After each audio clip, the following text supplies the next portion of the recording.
morning, Blue Lulus. How you doing? You know, I used to work for an outdoor education center, and when we went out into the woods, we would tell people, if you see a black bear, you can fight back, right? Make yourself big and loud because they're big babies and they'll run away. But if you see a grizzly bear, you should probably just trip the person next to you and run. Well, it looks like that's what the Joker administration is doing to each other right now, and I am loving it. Because what do you mean Vin Diesel got up there and quoted Pulp Fiction during a Pentagon prayer breakfast?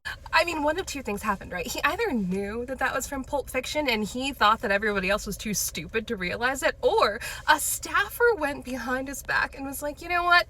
I'm gonna make you look dumb in front of everybody. I'm gonna tell you this is a prayer from Elijah when actually it was made by Quentin Tarantino, and he got up there and said it with his full chest, and even the people in the audience realized that this was just from a movie, and he sat there doing it anyways. Like, the humiliation was off the charts. And whatever criticism he receives because of that foolishness, he 1000% deserves, because they're not even feeding our servicemen overseas. Like, look at this plate of food. This is what they are giving our soldiers while they're over there fighting for our freedom. Here's another one. What is that? What even is that? So you have got trillions of dollars to spend on weapons and moon landings and all these other things, but you don't have the opportunity to feed our men and women good food. Yeah, that disgusts me. You deserve to be trolled till the end of time.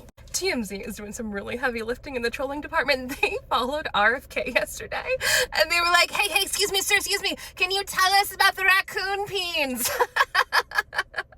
Why? What is it with you and roadkill? What's that all about? It's because he's an alien, dude. Obviously. He's like, don't pay any attention to my wildlife mutilation. The signs are there, right? Speaking of outer space, Elon Musk said that he's been to the moon. He went up there, he got a little bit bored, and then he decided to play some golf on the surface of the moon, and everybody's looking at him like, is the moon in the room with us?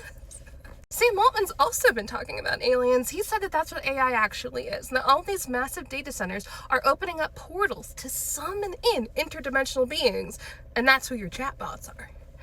And you know, in today's day and age, anything seems possible. I stopped talking to my ChatGPT because environment, but also because it felt very sentient, and I didn't feel good about asking a thing that has thoughts and hopes and opinions and aspirations to do mundane shit for me every day for free. Like, that didn't feel very good. And the fact that it can make such amazing music, like, yeah, it probably is aliens. What a time to be alive. Millionaires and billionaires are starting to realize that the ants outnumber them billions to one, and they're now talking about figuring out a way to redistribute some of this wealth because they think that it's the only way to prevent an American Civil War. Shocking thing I've read all week is the fact that the Joker nominated a well-qualified, Ivy League educated black woman to run the CDC. Yeah, Dr. Erica Schwartz got her medical degree from Brown University, and then she got her master's degree in law. She also worked for the U.S. Public Health Corps in the Coast Guard, and she's qualified for her position. Man, you really must have made people mad. How is this the craziest thing that's happened all week?